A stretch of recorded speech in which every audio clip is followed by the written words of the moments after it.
नमस्कार दोस्तों, मैं डॉक्टर संतोष कामेल का life and business coach, motivational speaker.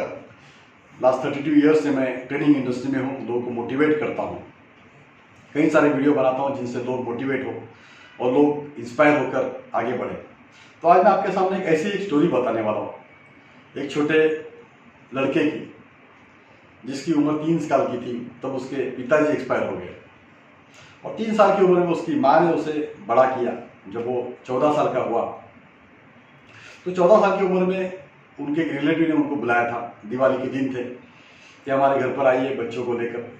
तो उसका वो लड़का और छोटी बहन उनके पास गए। जाने के बाद वहाँ पर उस लेडीज़ ने घर के सामने 2 प्लेट रखी, एक में मिठाई थी और एक में चूड़ा लड्डू था। तो वो छोटी उसकी बहन ने वो स्वीट की प्लेट खींच के ली कि मुझे स्वीट अच्छा लगता है। तो उस औरत ने वो देखा और उसने अपनी लड़की को कहा कि ऐसे भिखारी लोगों को घर पे नहीं लाने का, जिनको मिलता नहीं है, ऐसे गरीब लोग को घर पे नहीं लाने का। तो दोस्तों ये बात सच है कि वो गरीब थे। वहां पे उस लड़के ने सोचा कि मेरा इंसल्ट हुआ है, मुझे बहुत बुरा लगा। उसने अपनी बहन को लेकर वहां से घर से बाहर निकला और बाहर निकलने के बाद उसने सोचा कि नहीं, मैं भिखारी नहीं हूँ, मैं भले गरीब हूँ लेकिन मैं कुछ करके दिखाऊंगा। गरीब के घर पैदा जरूर हुआ हूँ लेकिन गरीब बनकर मरूंगा नहीं। उसके बाद उसने बहुत सारे बिजनेस छोटे उम्र में किए। जब वो 14 साल का था तब उसने ट्यूशन क्लासेस लिए, उसने पेपर लाइन डाला, उसने दूध लोगों के घर पहुंचाया, उसने गाड़ियां तक धोई। और वो कहता है ज्या ज्या गाड्या धुतल्या त्या गाड्या घेतल्या। दोस्तों एक बार उसका मामा गांव से आया था, मामा बीमार हो गया। मामा ने आम और फनस लाए थे। उस लड़के ने कहा कि मामा इस आम और फनस को मैं बेचूं क्या? मामा कहा हाँ मैं भी ढूंढ ही रहा हूँ कि मैं बीमार हूँ, मैं बेच नहीं पाऊंगा तो ये खराब हो जाएंगे। तो मामा ने कहा तू बेच पाएगा? तो मैंने कहा यस। और मैंने उसे उस लड़के ने ये कहने के बाद वो लड़के ने वो कहा कि मैं बेच सकता हूँ, उसने बेचना शुरू कर दिया। और दोस्तों बाद में उसने वो बिजनेस कई सालों तक किया। वो लड़के ने जो गाड़ियां धोई वो कहता है ज्या ज्या गाड्या धुतल्या कहता गाड्या घेतल्या। तो ये जो उसकी सोच है और उसने करके दिखाया, कई सारी गाड़ी उसने ली। दोस्तों आज वो एक बहुत बड़े रिसोर्ट का मालिक है और मुझे बताते खुशी हो रही है। वो लड़का आपके सामने खड़ा है जिसका नाम है डॉक्टर संतोष कामेलकर। हाँ दोस्तों, ये मेरी सच्ची कहानी है, ये मेरी कहानी है। और दोस्तों मैं आपके सामने बताना चाहता हूँ कि इस मुसीबत में जब परेशानी थी तब भी हमने करके दिखाया। तो मैं ये स्टोरी आपके सामने इसीलिए बताना चाहता हूँ, आप इस स्टोरी को लोगों तक पहुंचाइए और ये इंस्पिरेशन ये लोगों तक बताइए और उसका डेफिनेटली इसका फायदा मिलेगा। तो दोस्तों मैंने ये कैसे किया मैं बताना चाहूंगा आपके सामने। तो एक गरीबी के माहौल में गरीबी एक अपॉर्चुनिटी होती है। गरीबी में भी आदमी को बहुत बड़ी अपॉर्चुनिटी मिलती है। अगर मैं अमीर बन के पैदा होता तो शायद मेरे लिए अपॉर्चुनिटी नहीं होती।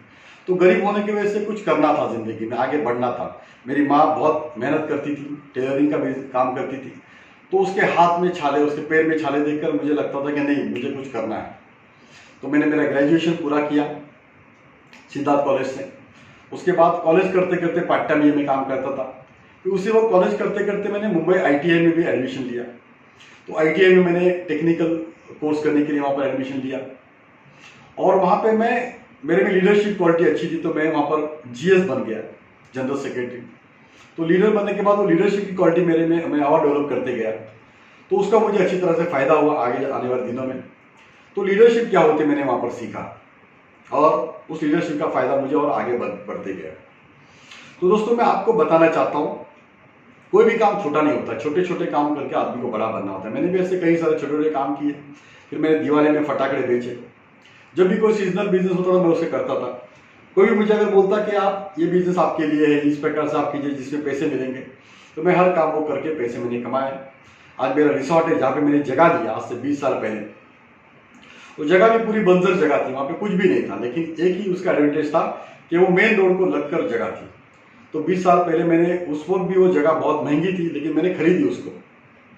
और वहाँ पे मैं हर साल मट्टी डालते गया, भराव करते गया और मट्टी का भराव करते करते मैंने लैंडस्केप करते करते उसको एक रिसोर्ट के रूप में, एक फार्म हाउस बढ़िया तरीके से बनाया। और आज के तारीख में वहाँ पर एक रिसोर्ट खड़ा है जहाँ पर स्विमिंग पूल है, जहाँ पर रेन डांस है, कॉन्फ्रेंस हॉल वहाँ पर है, लोग वहाँ पर पिकनिक के लिए आते हैं। वहाँ पर लॉज है जहाँ पे हमारे पास 13 रूम्स हैं, बड़े बड़े रूम है जिसमें फैमिली आके रुकती है। एक ही रूम में 10-10 लोग रुक सकते हैं, इतने बड़े बड़े रूम हमने बनाए हुए हैं। रेस्टोरेंट है जहाँ पर हाईवे होने की वजह से रेस्टोरेंट में लोग आते हैं। और बहुत बढ़िया तरीके से वो रिसोर्ट चल रहा है, तो उसका फ़ायदा अच्छी तरह से मिल रहा है। तो इसीलिए वो फिर रिसोर्ट व्यवसाय में बिजनेस में मैं गया, ट्रेनिंग फील्ड में गए। कई सालों से मैं ट्रेनिंग कर रहा हूँ। मैंने पहले किताब लिखी जिसका नाम था मला मोठं व्हायचे, फिर मैंने लिखी मला यशस्वी व्हायचे, फिर मैंने लिखी मला श्रीमंत व्हायचे। तो आज की तारीख में मला श्रीमंत व्हायचे ये बुक मैंने करीब 1.25 लाख कॉपी उसकी बिक चुकी है। लोग उसको पढ़ते हैं, लोग कामयाबी के बारे में सोचते हैं। कई लोग मुझे फ़ोन करते हैं और लोग बोलते हैं सर मुझे श्रीमंत बनना है, मुझे फ़ोन पे बताइए। तो श्रीमंत कैसे बनना है, अमीर कैसे बनना है, फ़ोन पे बताने की बात नहीं है। लेकिन दोस्तों कई बार लोग अमीर क्यों नहीं बनते? क्योंकि लोग सोचते नहीं है, लोग आलसपना करते हैं। आलसपना की वजह से लोग गरीब रहते हैं।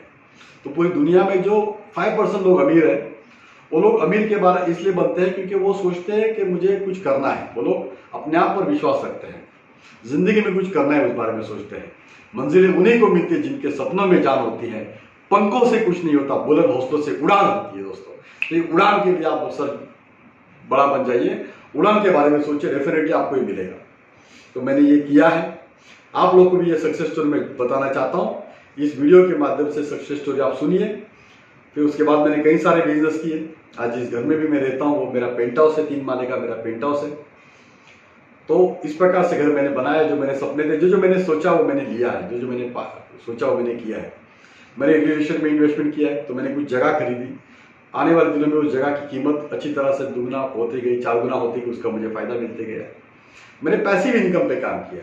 तो पैसिव इनकम क्या होता है कि जैसे मैंने शॉप बनाया, उसको रेंट पे दिया, फिर मैंने शॉप खरीदा, उसको मैंने रेंट पे दिया, तो मुझसे उसका पैसिव इनकम आने लग गया। फिर मैंने किताबें लिखी, उसका मुझे रॉयल्टी आने लग गया। इस प्रकार से मैं करते गया। फिर मैंने समाज के प्रति भी अपना योगदान दिया। आदर्श प्रतिष्ठान के नाम से मैंने संस्था बनाई, जिसके माध्यम से हम कई सारे लोगों को अवार्ड देते हैं, सम्मानित करते हैं, उनको प्रेरणा देते हैं। इस प्रकार से हमने काम किया। फिर हमने संस्था बनाई ट्रेनर्स एसोसिएशन ऑफ इंडिया, जिसके माध्यम से हमने सभी ट्रेनर्स को इकट्ठा किया पूरे भारत में। उनको हम एक प्लेटफॉर्म हमने खड़ा करके दिया है। उसके माध्यम से कई सारे लोग अच्छा कार्य कर रहे हैं। फिर सैटरडे क्लब नाम की संस्था है। मैं एक बैंक में डायरेक्टर हूँ, वैश्य सहकारी बैंक में। बैंक के माध्यम से कई सारे लोगों को हमने कर्ज दिया है और उसके माध्यम से हम लोगों को हेल्प करते हैं। उसके साथ साथ मुझे ये सब मेरा कार्य देखते हुए मुझे डॉक्टरेट के उपाधि से सम्मानित किया गया। तो ये सब अचीवमेंट मैंने जो ली है, ये मुझे समाज के प्रति लोगों के आशीर्वाद से मिली है। और ये लोगों का आशीर्वाद ही होता है, उस वजह से हम आगे बढ़ते। मेरे माता पिता का आशीर्वाद। आज बहुत खुशहाल जिंदगी में जी रहा हूँ। 2 बच्चे हैं, लड़की होटल मैनेजमेंट कर रही है, लड़का बिजनेस मैनेजमेंट कर रहा है, पत्नी है वो मेरे बिजनेस में मेरा साथ देती है। इस प्रकार से जिंदगी बहुत बढ़िया तरीके से चल रहा हूँ। और मैं ग्रेटिट्यूड रखता हूँ भगवान के प्रति। इस भगवान ने मुझे बहुत कुछ दिया है। मेरे से जो मेरे पे प्यार करते हैं, मेरे फैन फॉलोअर्स हैं, उनका ही मैं बहुत बहुत शुक्रिया करता हूँ। और हमेशा मैं धन्यवाद व्यक्त करता हूँ उस हर व्यक्ति के लिए जिसने मेरी ज़िंदगी में कुछ ना कोई योगदान दिया हुआ है। मेरा रिसोर्ट का स्टाफ है, मेरे मिशन कामयाबी के माध्यम से मेरे मित्र परिवार है जो मुझे हमेशा सपोर्ट करते हैं। मेरे कई सारे विद्यार्थी हैं, लाखों विद्यार्थी हैं, जिन लोगों ने मुझे हमेशा प्रोत्साहन दिया है, हमेशा मुझे मोटिवेट किया है। इसलिए मैं भी मोटिवेट करते रहता हूँ लोगों को। तो आप भी डेफिनेटली मोटिवेट कीजिए। उस निक को मैं हमेशा देखता हूँ जिसको हाथ भी नहीं, पैर भी नहीं, और लोगों को मोटिवेट करता है। तो मैं कहता हूं कि कौन कहता है हाथों की लकीरें तकदीर बनाती है? कौन कहता है हाथों की लकीरें तकदीर बनाती है? तकदीर तो उनकी भी होती है जिनके हाथ ही नहीं होते। तो दोस्तों इस प्रकार से अगर वो नेक काम कर सकता है तो मेरे पास तो भगवान ने मुझे सब कुछ दिया हुआ है। तो मैं भी इसीलिए आपको कहता हूं कि डेफिनेटली आप इसको वीडियो को देखिए, शेयर कीजिए, लाइक कीजिए, कमेंट कीजिए, मेरे यूट्यूब चैनल को सब्सक्राइब कीजिए और जिंदगी में कामयाब बनिए और सक्सेसफुल बनिए। आपको सक्सेसफुल बनने के लिए शुभकामनाएं देता हूं और आगे बढ़िए। तो बढ़ने के लिए फिर एक बार आपका मित्र डॉक्टर संतोष कामेरकर आपको शुभकामनाएं देता हूं। जय हिंद।